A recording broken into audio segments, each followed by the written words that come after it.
Okay. So, thinking about times that we have been given a choice between doing the right thing or breaking the law, I was thinking about this entirely in the context of biodiesel. But man, if you want to blow it wide open, you can talk about whatever you want. Anything that has to do with this whole community. It's a big space. Pittsburgh that you've been right. working Okay. in, So what is whatever takes your fancy. So item one is in biodiesel. I'll just knock out what I can think of in biodiesel real quick and get into the other stuff. But item one is a gallon a gallon. Mm-hmm. Right? It's illegal to sell you fuel if we can't certify that a gallon is a gallon. Okay? Which, of course, is kind of crazy, because if you think about it, it's a transaction between me and you, and you're just talking about people in the co-op. So yeah, I'm selling fuel. I'm selling fuel, and like, what if I come and I say, this is how much fuel I have, and you say, I'll give you $10 for it. You know, it's not certified. It's not a certified transaction. We're breaking the law. Right. Do it all the time. Okay. Yeah. Not so much anymore. Now all of my meters are certified and so on and so forth. Right. But have I sold loads and loads and loads of fuel that have not been certified? All day long. It requires a certified meter or something. Absolutely. Like It has to be inspected by the state once a year. I'm subject to about, 10 state inspections just on whether or not a gallon is a gallon. Right. Okay. That's an easy one. It's a no-brainer, because you're here, you want to buy fuel, I have fuel, we have a 5-gallon bucket. If we think it's about 5 gallons, we agree on a price and we go. Mm-hmm. All right. Then there is but you can also see the motivation for the law. The motivation for the law is, yeah, customers don't. If I'm cutting you by a tenth of a gallon every time you fill up. Right. I mean, a big part of the theme of this book is like, if you know the person that you're dealing with, or generally know them, then that's the best regulation there can possibly be, right? That's like right. That, you operate in the same community, you trust each other, Absolutely. because of other outside relationships. But here, it's like, we understand why the regulations are in place. It's because you don't want big business to rip off the little guy. Yeah, that's right. No, but then big business can take that law and use it against little businesses to make sure that they pile all those regulations. That's exactly right. I think actually just a co-op structure itself is even, in some ways, protection from regulation. So the state feels compelled to protect John Q. Public more than they are compelled to protect the co-op member. Mm-hmm. So they say, oh, you joined the co-op, oh, you paid $50, you can put that stuff in the car, go ahead, wreck your own engine. You're doing that. Whereas if it's selling to the public at large, the state needs to step in. Right. This is also true of financing, right? Like financing, if you're not an accredited investor, which means you have either a whole very high net worth, or you make a shit ton of money every year. Uh-huh. Like, you have to have like more than $1 million or make more than $250,000 a year for you to be an accredited investor. And are you talking about in Piedmont? No, in the United States of America. Oh, okay. And so if I wanted to get some money from you, I can't ask you for money unless you're an accredited investor. You say, well, wait a minute. This is, my buddy Steven's got $10,000 and he thinks it would be cool to lend it toward that truck or invest it in this and so on and so forth. Well, technically speaking, we're breaking the law if we sell you shares. Okay, tell me more about that. I don't know. Well, it's just like, how do you get to be an accredited investor? You have a shit ton of money. Uh-huh. And what they're trying to do, again, it's the same thing. What they're doing is they're saying, well, the poor person doesn't understand money, needs to be protected. We cannot have Lyle calling up little old ladies in nursing homes through the dinner hour and fleecing them out of their life savings. So in order to stop that, we're going to make it illegal for Lyle to take equity, have people take equity positions in his companies unless they're accredited investors. Unless they can prove they have $250,000. Exactly. So it's like, okay. So how about this? It leaves everybody on this project out. Right. It's just crazy. Right. And yet, you think about it, we have all these people that would say, well, I'd like to put in $10,000, and I'd like to put in $10,000, and I'd like to put in $5,000. So is there a minimum investment there where that law kicks in? No, but it will. Okay, again, the co-op structure comes in nicely. So the co-op can come along and say, oh no, we're a co-op. They bought a membership, and they can do community investment notes for $10,000, $5,000, and all that kind of stuff. But that's North Carolina law, right? You can raise that money legally without accredited investors. So are both those laws North Carolina laws? I think accredited investors are federal. Federal law. But again, the co-op structure helps you duck it. Right. So in some ways, the co-op structure is a way to bypass regulation. Mm-hmm. That's what I'm saying. Whether it's you get to fill up your... you kind of figured that out early on when you started selling biodiesel that you had to... Exactly right. It had to be an owner that you were selling it to. And that's right. Isn't that still the way that it happens? I mean, you still... So in this country, it is legal to make your own fuel, put it in your car, and drive on road. So one of the reasons for the co-op structure in the beginning of Piedmont Biofuels was everybody is making their own fuel, and therefore we're staying legal. Mm-hmm. Because it's just like brewing your beer, right? It's like I can go over to your place and I can drink your home brew all day long, but the day that you go to sell me a 6-pack is the day we enter an area of regulatory pain and suffering, right? And so fuel making is exactly the same thing. It's like, oh, go ahead and brew your own. That's legal. Mm-hmm. Sell it to your buddy that wants it. That's illegal. And when does that road tax kick in? That per mile? Well, initially we got the law changed. We actually we went to war on that one and we changed it.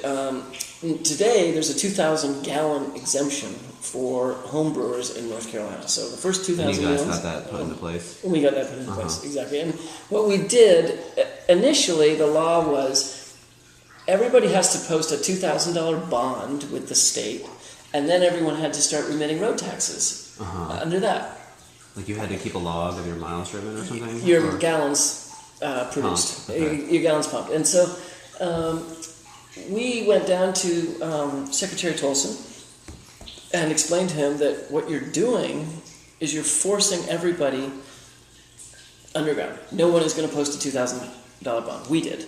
We put up a $2,000 bond. You meaning you personally or Piedmont? Piedmont did. Piedmont. Biofuels posted the $2,000 bond, which, by the way, in those days, that meant me personally. Right. And so up was the $2,000. Then we started remitting our road taxes, and we actually let other home brewers remit their road taxes under our bond. Like so, we were like, okay, well, you're a member of the co-op, we'll take it. And so, you only had to put $2,000 for the whole co-op. Yeah, it was, and actually, I did it for the whole state. I'd get like checks for $24.17 from Hickory, from some guy that I'd never met, who would send it in to me with his little gallon count. I'd send it into the state as if those were our gallons, so that he could be legal. Right. It's just so fucked up. Was that legal? Well, yeah, no, I mean that was questionable. That's exactly right. It's questionable. So the idea was, So we convinced the state that, look, you're forcing people underground. You're forcing people to hide. Nobody is going to put up a $2,000 bond, and so they ended up waiving it. And they said, okay, you don't have to put up a $2,000 bond. The first 2,000 gallons are free. We'll leave you alone. And that was like a big win for us. That's many trips to Raleigh, beating my head against. Was that the first law that you got changed in your advocacy down here? I mean, was that your first kind of involvement in the political process? It was one of our early involvements. And it came later. Our first one that we got passed was actually it started out as a tax holiday. We were pushing for a tax holiday on biodiesel. And, you push it through this strange little process. You have to get the Solar Center to buy in and Clean Cities to buy in and all these different stakeholders to buy into the idea. And by the time the thing wound through the process and goes into legislation, gets kicked around. So the way it came out, the first law that came out was a tax exemption for any biodiesel producer who's made over 100,000 gallons of fuel, and the exemption would be equal to the amount of the road tax. Oh, right. Okay, and that would be a tax credit off of your tax liability. So did you have to pay it first and then get it back? Well, you would have had to have made the profits, and you're about to write a check to NC Revenue, except you go, whoops, before I write you this check, I can short pay you by this number of gallons. Right. I don't think anyone in the state has ever used that law because I don't think anyone in biodiesel has ever made any money. So it's a complete fucking waste of time. Yeah. That was the first legislative victory that we had. And then the homebrewer bond was a second legislative victory. But anyway, okay, so that's biodiesel. I guess the other thing is when you make biodiesel, you get this glycerin cocktail that comes off, and in that cocktail there's methanol. Right. So it's hazardous. It's a hazardous material. Why? Because you can blow it up with a match. Mm-hmm. Okay, and that means that you need to handle it as a nitroglycerin. yeah. It's not quite nitroglycerin, but you need to handle it as what it is, something that will combust. Right. It's flammable. It's worse than combustible. It's flammable. And now, if the state determines that that's a hazardous waste rather than just a hazardous material, mm-hmm. you're dead. You can't put it on your truck. You can't put it on the road. You end up, if you end up in the hazardous waste stream, mm-hmm. then you end up with insane costs, insane handling. It's like you're dead. You're dead. So then we get into, okay, what's a waste? Right? A waste is something that has no value. In fact, waste doesn't exist in nature. Right. Waste is entirely a human construct. So if you tell me that you're not going to pay me anything for this, it's waste. And the minute you say this is worth something to you, it's not waste. It's valuable. All right, it's not waste. And so what are you doing? That means that I'm running a glycerin plant here. It's like, what do you mean you're running a glycerin plant? It's like biodiesel is a co-product that we sell for very high value. Right. And it's... We make 1% of our revenue from the glycerin and 99% of Yeah, I'm just not that skilled at making the high value glycerin that I need. But it's critically important because you end up classified as hazardous waste, which mm-hmm. many near misses on that front. Mm-hmm. And many mm-hmm. states that went against biodiesel. Mm-hmm. In Virginia, it went against So is that, in those states that happened, has it had a massive impact on the industry? Massive impact on the industry, and especially hellacious for homebrewers. Yeah. Especially because in the case of the homebrewer, they don't typically manage to garner any value from that glycerin co-product. But it is, you guys have dealt with the glycerin by I sell it. composted it. Yeah, we've done. I've tried everything. I've fed it to goats. I've composted it. I've done. I've given away samples like 900 times. The reason that it's hazardous is because it's It still has some methanol. combustible. It's flammable. It still has some methanol in it, right? Yeah. So now what we do is we take the methanol out and reuse it. Uh-huh. But most home brewers don't have methanol recovery. Yeah. And so now that we're commercial and we're this size, I do have markets for it, and I'm fine. I sell every ounce. That mm-hmm. a pound of fat comes through the gate. We monetize every ounce, mm-hmm. And we do it all legally. But you can imagine you want gray decisions about mm-hmm. legality. It's like, well, we've made about 9,000. So tell me, about an interaction that happened about glycerin with a public official or something how did that come about, that whole process? Or it doesn't have to be that specific. Well, okay, so our solid waste is regulated in North Carolina by the Department of Environment and Natural Resources, DENR. And DENR can come down here and say, oh, you can't land apply glycerin. Mm-hmm. Okay, well, that's a real problem if you're shipping a load to the commercial composter. Right. That's sort of like, whoops. Of course, the other thing about DENR and waste is like, what else? Okay, I had a DENR inspector come down and bust me for leaves. And what do you say? So we have a farm, uh-huh. and we use leaves as mulch. So in the fall, when the city of Pittsburgh goes around and vacuums up all the leaves, they basically take them and throw them in a big pile. And my thing was, wow, we would like that big pile. Why don't you bring all your leaves and drop them here? And so one year, I got all the leaves from Pittsburgh dropped here, mm-hmm. so that the farmers could take, wheelbarrows and buckets out and mulch everything. And so DENR comes along, and it's like, what's with this big pile of leaves? Like, you don't have a permit for that. They were here for something else, I take it, or they were just on a regular inspection. They were here for something else. They were here. Yeah. We had a worm operation. They were here to inspect the worms. Also, same group, solid waste. And I'm like, are you joking? Big pile of leaves. And what was the problem with the leaves? It's waste. Uh-huh. Right? It's waste. So what you have to do is you have to say, what are you talking about? It's not waste. This is valuable mulching material. Right. That I'm going to sell to Piedmont Biofarm. Right. So, Pittsburgh, the town of Pittsburgh has to sell it to you guys for right. $1. Exactly. So that's that's that whole area is huge. Right. And complicated. Right now we bring in food waste and we sell it to, we feed it to worms. Right. And food waste is, that's challenging as well. So let's see. I'm trying to think. Oh, zoning. Mm-hmm. Oh my God. One of the things we do and have done and still do repeatedly is hide under the farm exemption. Mm-hmm. Okay, so farms... For this whole farms, complex here. Not for this whole Or for complex. the co-op. No, I mean, yeah, and Yeah. I mean, it's not for this whole complex because That would be hard to do. I'm zoned. I'm zoned industrial, and Right. I am heavily regulated. I'm Yeah. I'm regulated. Is there any issues with the farm being so close to the industrial? No, what part? it is you go out and you get your serial number for your farm from the USDA, and you vote in USDA elections, and you say, "Look, I'm a farm."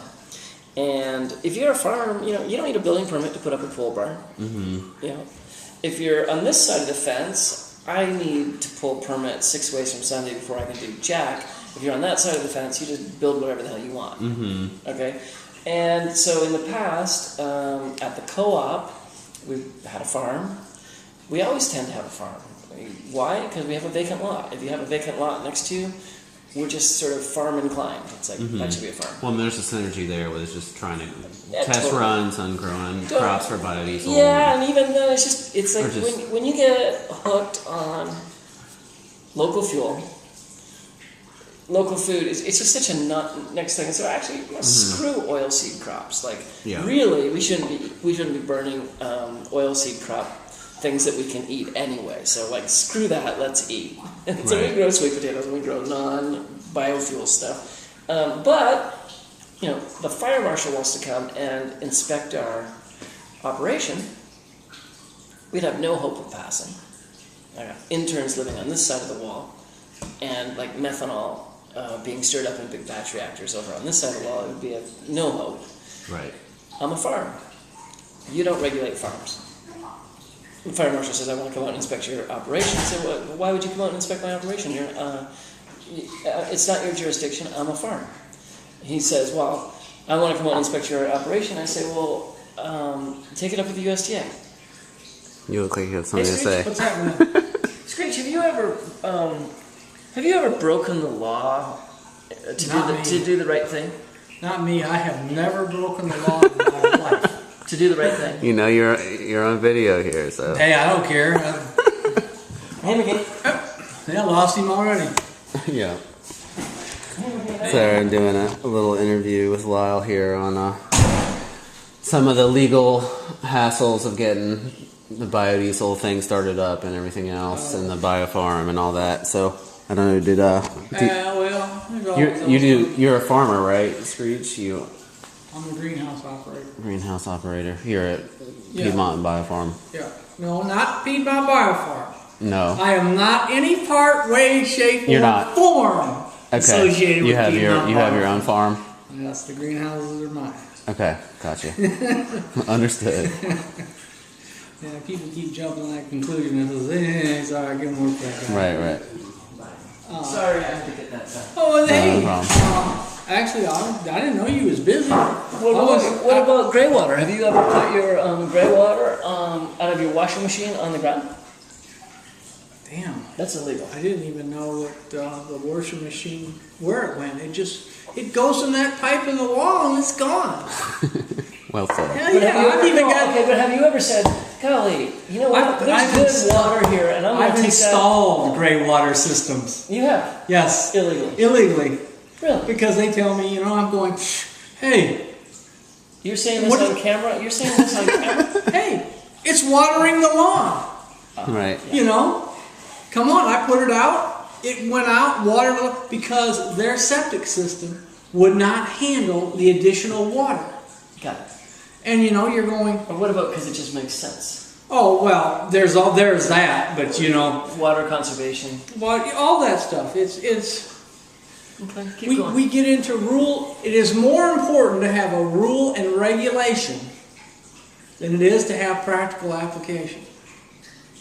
Because you have to take it to the lowest common denominator. In other words, there's nothing foolproof to a sufficiently talented fool, but they still try to make it foolproof. And they take it to the lowest common denominator. People cannot think for themselves. And people who do think for themselves tend to skirt regulations. Yeah, and Because regulations Because are they know. often ridiculous. Well, and they know how to regulate it themselves, right? Yeah, see, On and some that's, level. a lot of that is those people that are enforcing this needed a job. Their children need a job. Well, but And they all work in the same, if you check, they all work in the same type of environment. Yeah, there's some nepotism going on there. Yeah. Well, but also, all right. Here's the other thing I think is when you come up with like, I don't know, what is the stupidest regulation I've ever encountered? Okay, I want to hear this. I'll tell you what it is. It is an exit sign on a tent. And we got an exit sign. Supposed to have exit signs on a pole building. Right. So you put up a tent that has no sides. It's just, fabric up here, a bunch of posts, okay, and you're required to put in a fire extinguisher. All right, I can maybe understand that. Right. You're required to put on exit signs, and it's sort of like This is for an event, or this just is, like you have to do this we're all having the a time. party, and we're putting a tent in the backyard, and you have to have an exit sign on a tent. Now I'm assuming that somewhere, someone like in Iowa got caught in a tent fire, Right, and couldn't died. find their way out, and maybe 50 kids died or They something. were- I'm assuming that there's something horrific must have happened to trigger you must have an exit sign on a wallless tent. There is somebody sitting around in an office somewhere that is trying to let the superiors know that he's on the job, he's doing a great job, so he's making up another rule. See, like I told them when they said that, we called that natural selection. The Darwin Awards. Actually, one of the reasons that Screech is here is he's got this hydroponic lettuce operation, and it's sitting right here, and across the fence is a ditch. Town of Pittsburgh. Town of Pittsburgh comes along and decides we have to kill all these weeds. Sprays herbicides in the ditch, right next to his intake fan. Whoom. Basically lots of dead plants. wipes out his lettuce operation. Doesn't kill him. Yeah. You get the lettuce that looks like kohlrabi. Looks like what? Kohlrabi. Kohlrabi, The big yeah. bowl. That's Yeah. what it did. Why did it do that? Because Toxins. 2,4-D is a growth stimulant. Okay. So it And- made the root ball grow or Well, something it like made that, or that some little part of it spot grow. in there just. And Doesn't sound appetizing. Well, the thing about it is when I called them to try to be civilized, deny. And the first time when I said they denied it to me, and the only thing I said, got to cover my ass. Find out who, called the state sent the inspector out the same day. But we still waited 90 days for it to go through the system. I'm just going, come on, guys. Now, did you never got any relief for that? Oh, yes, I did. Oh, I you got did? paid. You did. Oh, you got paid? Yes. Yeah, we negotiated it. Okay, so you basically said this is what it was worth. So I show up one morning, and there's Screech sort of dejectedly cleaning out all of his stuff. And I mean, I don't know what he has to like bleach every runner or something like that, right? Because his greenhouse operation has been poisoned by the town. And I'm sort of like, Screech, what are you doing? And he tells me the story about how he's been poisoned by the herbicides. And I say, why don't you move in with us? We don't spray.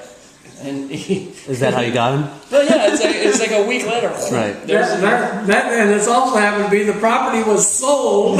Right. I just got the news like the day before that the property had been sold.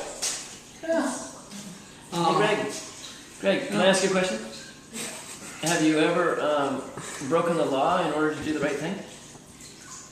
Come on over here and get on camera. Have I ever broken the law to do the right thing? Yeah, Stephen is writing a book. Hold it. Have you ever broken the law to do the wrong thing? It was fun. No, you don't need to tell me that. You don't need to tell me all that. So Greg, Stephen Wren is writing a book called Tales from the Sustainable Underground.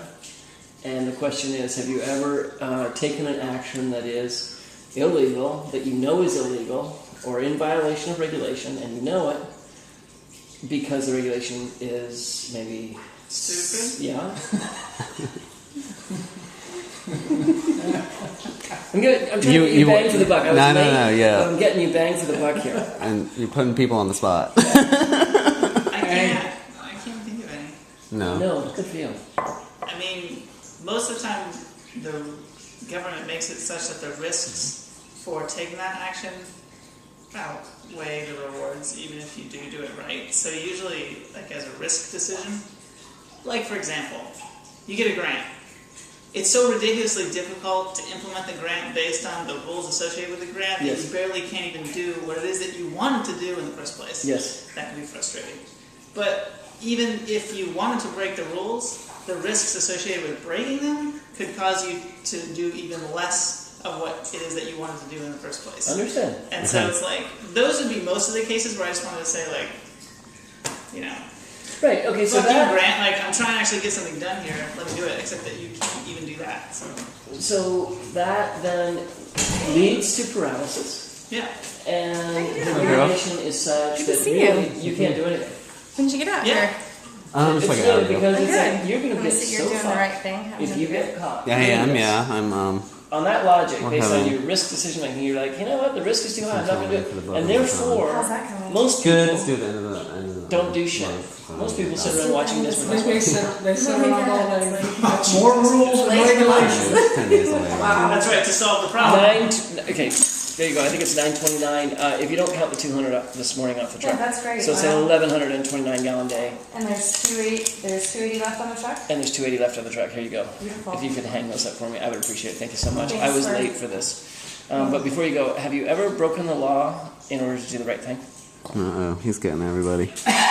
Somebody back me up. Probably once or twice. Probably once or twice. I think it's okay to do. Thank you, Greg.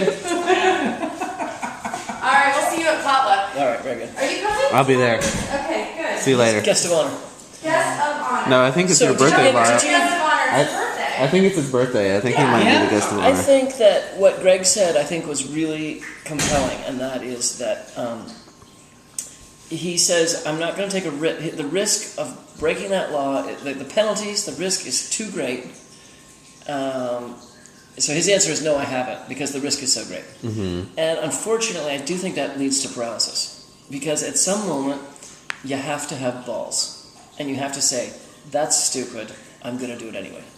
Well, one of the ideas that's been coming up repeatedly when talking with people for the book is that, you know, lots of times when you're proposing a more sustainable system, lots of times there's no physical evidence of that system in existence. So whether it's like, That's right. if it's biodiesel or it's, maybe it's, building out of cob, or if it's That's like, right. composting human manure or whatever it might be. Yes. And it's like, there's no way that you're going to be able to convince a legislator to allow that if they don't even have a working example of that. Uh-huh. But in order to create a working example of that, Yeah. you're going to have to violate some kind of laws That's that right. are out there.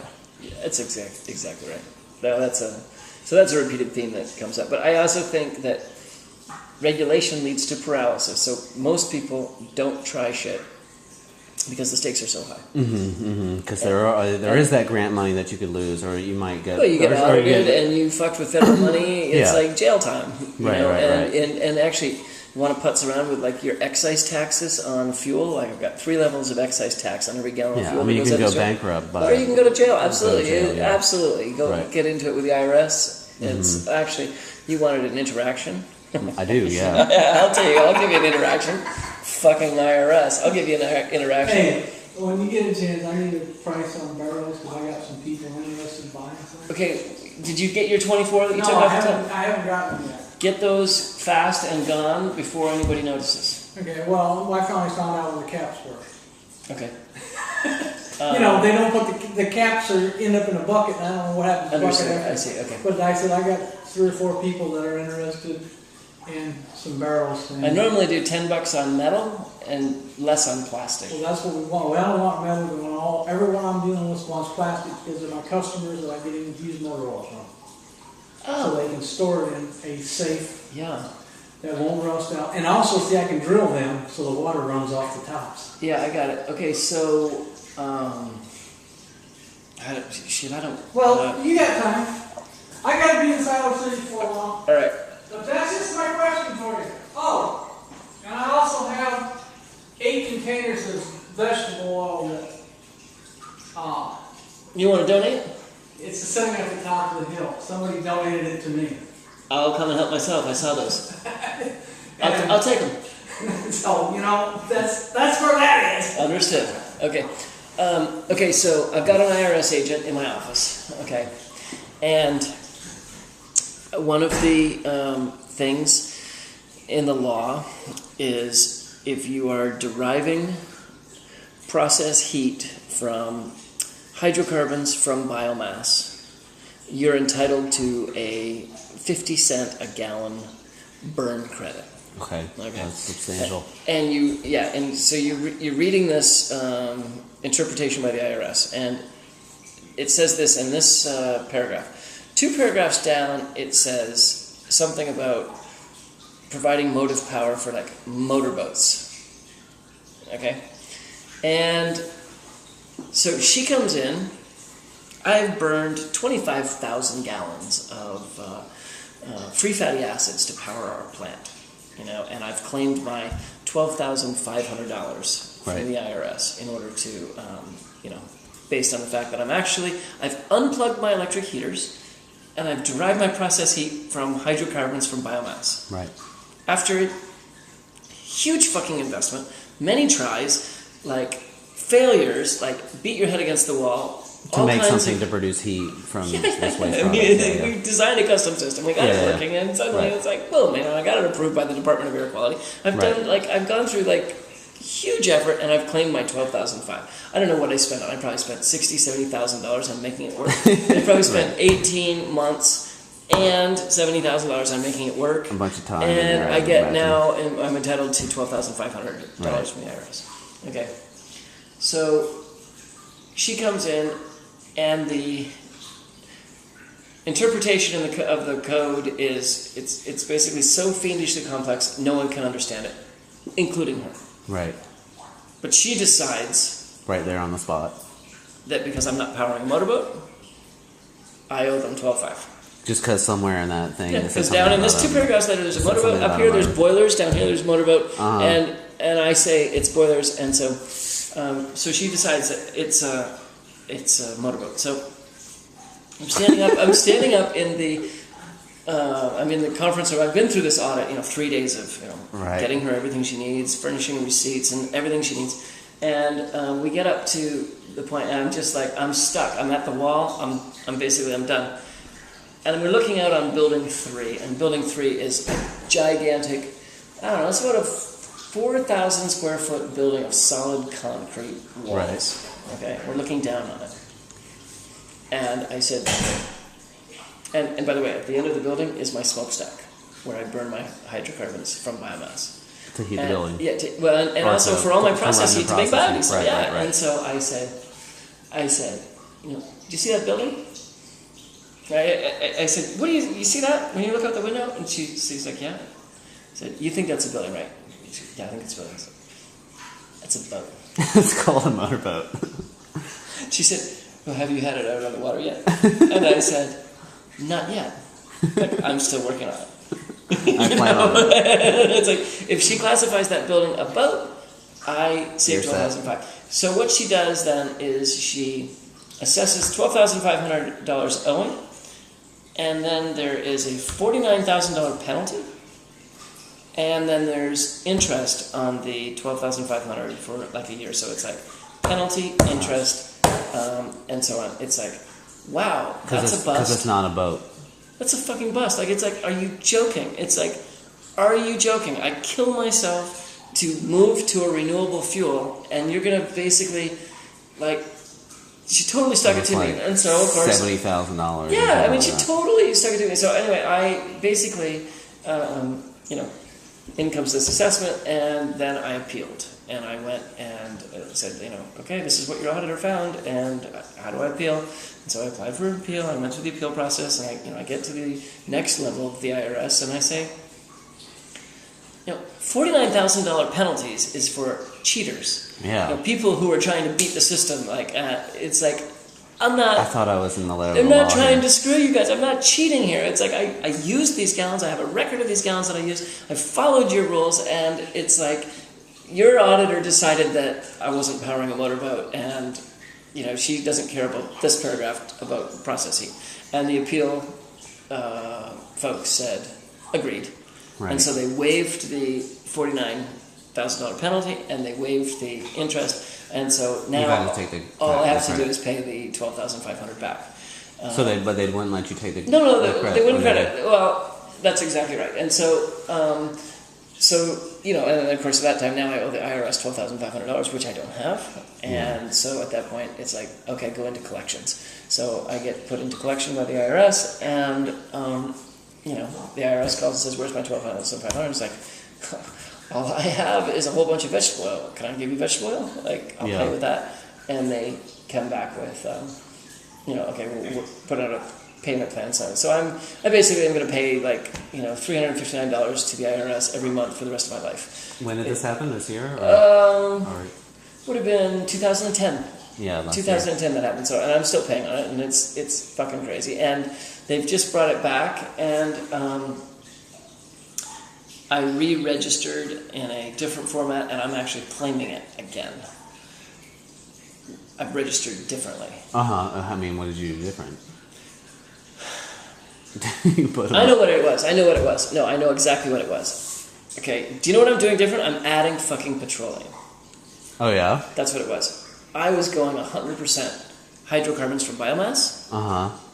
And I would only qualify if it was 99.9% hydrocarbons from biomass. I had to add a tenth of a gallon, which, by the way, let's put this in context. At 25,000 gallons is what I burn in a year for my process heat.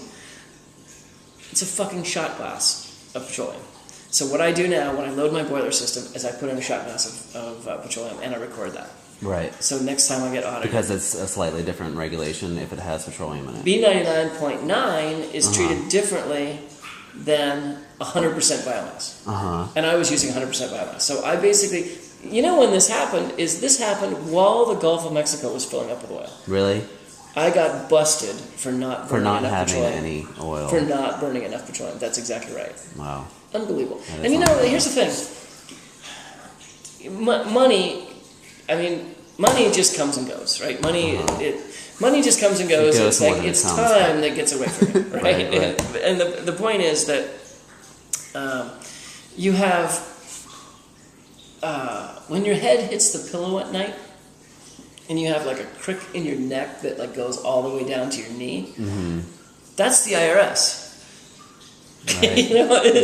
It's not the $12,500. It's the I'm being fined by the IRS. Like Right. I gotta, It's like I gotta go to glass of appeal. Oil in my boiler. Yeah, and it's also, that's kind of what it is, right? It's like you're up against such a force that such a formidable force that you. And you thought you were following all the rules. I totally thought it. Yeah, so I wasn't going out intentionally breaking the law at that time. Sometimes when I hit an immoral law, I think that's actually the whole thing is Martin Luther King, right? Martin Luther King sort of taught us that it's unjust to follow an immoral law. Right. And that's an underpinning of our project. So if the law is stupid, we will You ignore it, and then if you we have will, to, but we also, because we're so public, because we Right. write books and we publish blogs and we do speeches, and because we're shooting our mouth off about what we're doing all the time, because we give tours and so on, I also have gone to great lengths to try to stay legal. Right. Right? So I don't hide. Yeah. And lots of people do that, right? Lots of people are like, okay, I'm going to go and break the law and not tell you. Lots of people just are like, I think this needs to be done, and they do it, and then they get busted, and they didn't even think they were going to get busted, and then it turns into something. Yeah, so in general, we always err on the side of staying legal. If the law is unjust or immoral, then we end up with a defense before we start shooting our mouth off about it. And you guys have been awesome about changing those, or and then we also work them. on changing the law. But it also means that we will interpret it's like, okay, waste has no value, we'll put a penny on it. Now that there's a penny on it, it's not waste, leave me alone. Yeah. That kind of I got business to do. rationale that Get you the have fuck to. out of my way. Yeah, and the other thing about it, I guess, is, a regulator has no hope. The regulator is like what we do. We're a chemical plant. What we do is they're an inspector. They always are erring on the side of safety, basically. They're sure, safety is one thing, but that's all they it's do, just, right? what we do is like fiendishly complex compared to what, like our local fire marshal, love him, has no fucking hope of understanding how our methanol recovery system works. Yeah. You know, he can't possibly do it. And so he can tell you that there's a fire extinguisher by the door and the exit lights work and there's an extension cord that you would trip over. But at the end of the day, they have no hope of regulating what goes on inside our plant because it's fiendishly complex and they don't understand co-products, they don't understand chemical reactions, they don't understand. They have no hope, right? They're not engineers. They're not engineers in biodiesel because the next stop he's got, it's an old folks home. And the one after that is textiles plant. And the one after that fire extinguisher needs to be in the right place. There has to be an exit sign over the exit. Yeah, I mean, you know, and so the idea is it's impossible to really expect. Our regulators are under-resourced and overworked and have no hope of actually knowing what the hell's going on. But, yeah. Okay, so zoning is another one. That's the other one. Zoning is gigantic. So no one can live here because we're zoned industrial. You know? Yeah, I want to hear a couple. We've gone 40 minutes. And do you want me to shut it up? I want you to talk as long as you want. Well, it's just If you want to talk for another 20 minutes, that would be awesome. All right, so I don't want. So zoning is an issue that you know. Where can you farm? Yeah. Where can you farm? What is your? You got it. I got it. Where can you farm? Where can you work? Where can you live? And if you think about it for a minute, that's one that is completely wrong, right? Like that's one where our thinking is industry, dirty, nasty, polluting, smells bad. Right. Put it over here. Residential, nice, clean, manicured lawns, put it over here. And therefore you force the commute. And shopping too. I mean, shopping. And put keep the shopping over here. over Exactly. here. And so our zoning in this country is designed to burn fuel and is completely misguided and unsustainable. So I have tons of people that want to live here. Right So here what- at the. Yeah, absolutely. at Like put up, you know, some housing over in the corner. It's like I got interns, I got farmers, I got like sustainability freaks, and it's like who wants to live in the yard beside a chemical plant? And the answer is some people say, oh, there's a farm, I can get my food. Oh, there's fuel, I can get my fuel. Like, oh, there's a job right there I can yeah, walk there's to. a job, I can walk to work. Yeah. Some of my fuel makers ride their bikes to work. That's actually something I'm proud of. It's just sort of like, you know, collapse is coming. I'm going to live right here. I've got it. Food, fuel, and fun too, because you guys throw lots of parties here. Right. Parties actually would be another problem. You know, I think actually, you know, one of my favorite stories is we had an explosion. I had two guys blown off the top of the tank. Doing some welding. Yep. And I had two guys in ICU. One was in the burn unit, the other one was in ICU, and our project was panicked. You know, it's like one of our guys could have died. Yeah. It was not trivial. And that brought some OSHA oversight?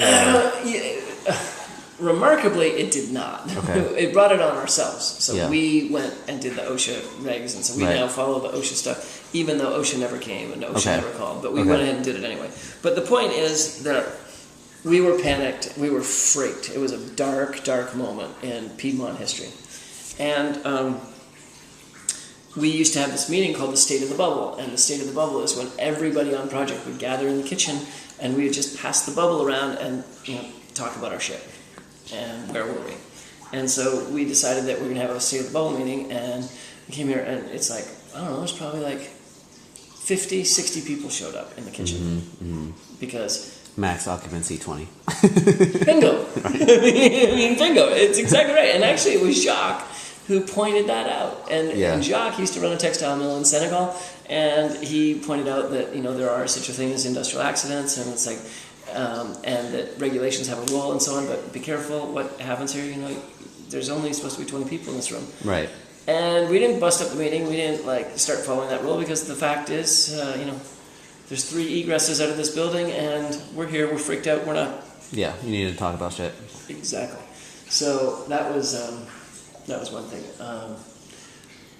Safety. I view as being kind of a different beast. I wouldn't say we take safety regulations lightly. I would say safety is real, Yeah. even though it's retarded. So like when you look at something and people say, well, mend the end of your extension cord, because you can get a shock. And you look at, come on, I can handle my like frayed and broken extension cord. I can handle that. Not really true in an industrial setting like this. So was that a hard thing to to get on Culturally, top of, and yes, culturally yeah, and everything? It was like, a culture shift. Yeah. It was absolutely a culture I mean, you shift. go from this DIY Yes. co-op atmosphere where you're just like piecing together things and Yeah. whatever and making things happen with whatever you've got, and then you come here and it's like Yeah. 1,000 regulations that Yeah. you have to take seriously. No, and culturally, we've affected a cultural shift. We have a safety committee. The safety committee meets on a regular basis. We have trainings constantly. We do a safety review every week. So part of our staff meeting is to review, what happened the week before. Like, do we have any accidents to report? Everything from someone strained their back to someone got a face full of methanol to whatever hazardous things can happen here. And so we are in a so the culture has shifted on that front. Like, we've managed to successfully shift into a much safer working environment After that one incident. It was happening before then. I would say but in general, it's been a general thing. It's not just that incident. It's been. it was there before, but that accelerated. It's something maybe. that we're now very mindful of safety, and even. It kind of Even if happened you when you think it's guys stupid shit. went public with this whole industrial plant, right? Yeah, and also, even if you think it's stupid shit, so, Well, tell me about one or two stupid things that well, one of the things you get is age issues. So here comes an intern. He's 22. He's as strong as an ox. I'm walking by. The way he's loading that tank on the truck is, right, and I'm like, whoa, that's stupid. Now, I know you haven't been to a chiropractor before because you're only 22. Yeah. But what you're doing here has got chiropractor written all over it. And I'm old. And I've been to the chiropractor many times, and stop. Yeah. That's actually part of the cultural thing is being able to cry foul and say to your superior, stop, that's not safe. The guy might run the division. He's your boss. Well, I imagine with it being that there's, like you say, the farm here and interns on the farm, and there's not really any regulations on that, are there? Like the working on the farm, but then you have interns that come and work in the biodiesel factory, and it's like a totally different thing. Well, yeah, it's just on the regulation level. It totally is, yeah. And it's also like, for instance, you can't even get on a forklift here unless you've watched the video, been checked out, like had your passed your training. You can't even get on a tractor here unless you've checked out. That's very different. Co-op back in the early days, it's like, hey, Steven, got that tractor, right, bring it over here. It's like the fact that you've never run a tractor before. Turn the can, push the clutch in on the left, bring me that. It was sort of like go 90, get shit done. And now it's like, whoa, you haven't got your tractor badge. Where's your hard I can't hat? use right. I can't use you. Right. It's like, well, could you go get your tractor certification like sometime next week? Because it'd be helpful if you had that. Because I need you to drive the tractor over here. Exactly, and so I think that's part of our thing. Yeah. I don't know. Does that give you some material? Yeah, that's good. We can make that a wrap right there. That was awesome. Excellent. So, what's your home power piece?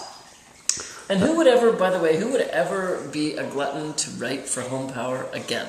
Yeah, that is a like very some good sort of question. masochist? I am a masochist, but they're actually paying me this time, so Well, they do